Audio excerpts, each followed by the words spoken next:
সবার বাচ্চাদের খেয়ে তো সাবার করে দিলাম। শুনেছি নদীতে নাকি এক কুমির থাকে, আর তার নাকি দুটো ছানাও আসে। আর কুমিরের মাংস তো অনেক মজা হবে। যাই, কুমিরকে বোকা বানিয়ে তার দুটো বাচ্চাকে বাগিয়ে আনি।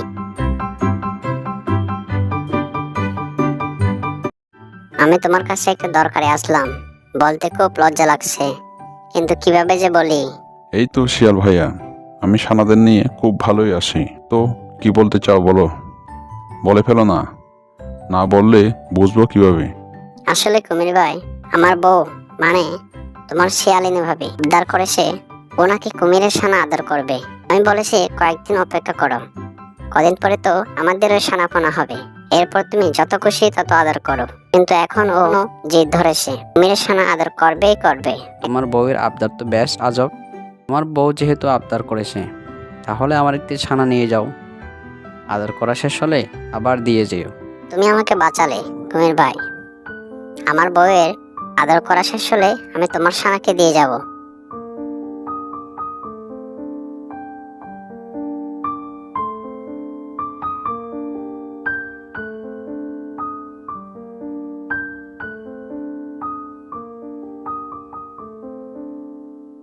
অনেকক্ষণ তো হয়ে গেল, শিয়াল ভাইয়া তো আমাকে এখনো সানা ফেরত দিয়ে গেল না।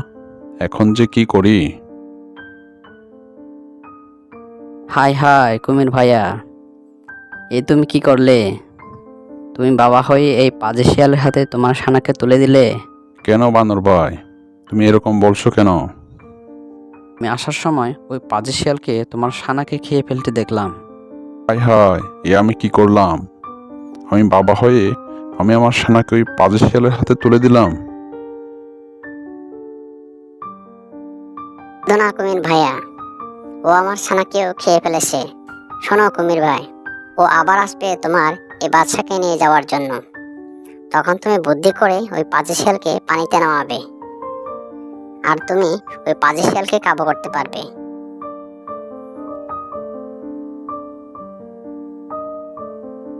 কি ব্যাপার শিয়াল ভাই, তুমি একা আসলে যে? তুমি আমার সানাকে কোথায় রেখে আসলে?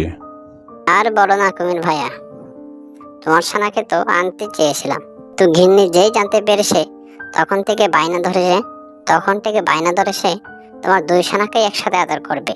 তাই আবারও আসলাম তোমার আরেক ছানাকে নিতে। ঠিক আছে শিয়াল ভাইয়া, তুমি আমার এই সানাকেও নিতে চাইলে পানিতে নেমে নিয়ে যাও। পানিতে না নামলে তো তোমাকে যত্ন করব কিভাবে? বানর ভাই বলে গেছে তুমি পানিতে নামলেই আমি তোমাকে কাবু করতে পারবো। আমি এটাও জানি তুমি আমার সানাটিকে খেয়ে ফেলেছো, তাই আমি তোমাকে সাহায্য করতে চাই। ওরে বাবা রে, বোকা কুমির, এ তুই কোন ফাঁদ পেতে এসেছিস রে? আর বানরকে তো আমি দেখে নেব।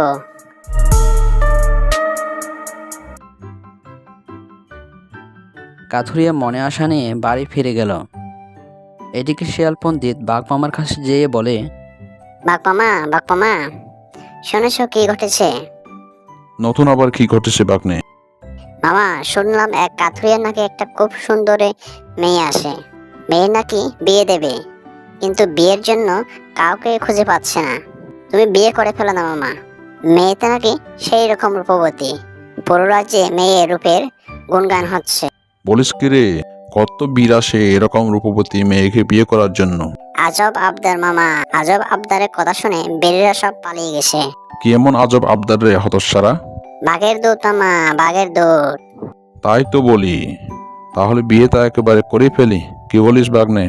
শিয়াল পণ্ডিত ভাবল, এই তো সুযোগ। এমন সুন্দরী মেয়ে আর পাবে না মামা, এবার বিয়েটা করে ফেলো। তবে মামা, বাঘের দুধ কিন্তু কালকেই দিতে হবে। তুই এসব নিয়ে চিন্তা করিস না, কালকেই পেয়ে যাবে।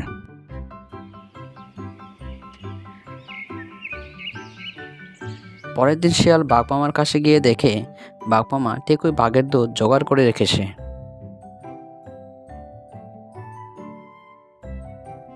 কিরে হতচ্ছাড়া, বাঘের দুধ নিলি, আমার বিয়ে কবে দিবি? চলো মামা, আজকে চলো। বাঘ মামাকে সাথে নিয়ে শিয়াল পণ্ডিত চলল কাথুরিয়ার বাড়ি।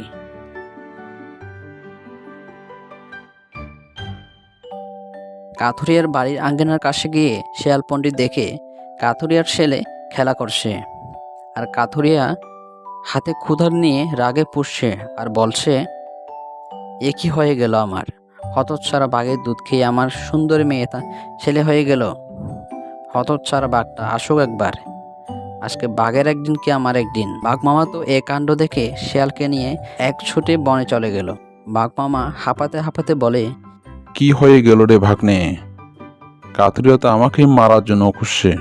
শিয়াল পণ্ডিত হাঁপাতে হাঁপাতে বলল, বাঘের দুধ মামা, বাঘের দুধ। বাঘের দুধের যে এত শক্তি আসে তা তো আমি জানতাম না। আমিও জানতাম না রে হতচ্ছাড়া। মামা, কি বড় নিমন্ত্রণ তো এসেছে, রাজার ছেলের বিয়ে। সেখানে আমি গান গাইবো আর তুমি বাজাবে, আর যা খাবো না তার তো কথাই নেই। তারা পালকি পাতিয়েছে, যাবে মামা? বাঘ তখন বলল, তা আর যাব না। এমন নিমন্ত্রণ কি সারতে আসে? আবার তারা পালকিও পাঠিয়েছে। শিয়াল তখন বলল, সে কি যে সে পালকি? এমন পালকিতে আর কখনোই চড়নি মামা। এমনি কথাবার্তা বলে দুজনে সে আখের ক্ষেতের ধারে এলো, যেখানে সেই খোয়ারাটা ছিল। খোয়ারা দেখে বাঘ বলল, খালি পালকি পাঠিয়েছে, বেয়ারা পাধায়নি যে। শিয়াল বলল, আমরা ওতে বসলেই বেয়ারা আসবে এখন। বাঘ বলল, পালকির যে দান্দা নেই, বেয়ারারে কি করে বইবে? শিয়াল বলল, দান্দা তারা সঙ্গে আনবে। এ কথা শুনে বাঘ যেই খোয়ার ভিতর ঢুকেছে অমনি ধরাস করে দরজাটা বন্ধ হয়ে গেল। তখন শিয়াল বলল, মামা, দরজাটা বন্ধ করে দিলে আমি ঢুকবো কি করে?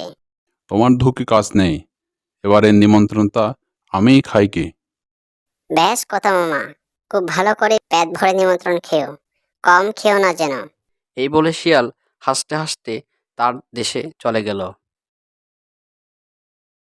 তারপরে শাসিরা এসে দেখল যে বাঘমশাই খোয়ারের ভিতর বসে আসে। তখন তারা কি যে খুশি হলো। অমনি সকলে শুতে এসে বাঘকে মেরে শেষ করলো।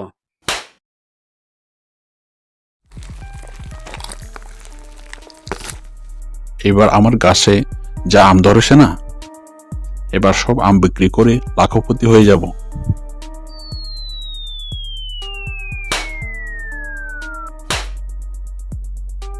ওরে বাবারে, মাটা তো আমার ফেটে গেল রে।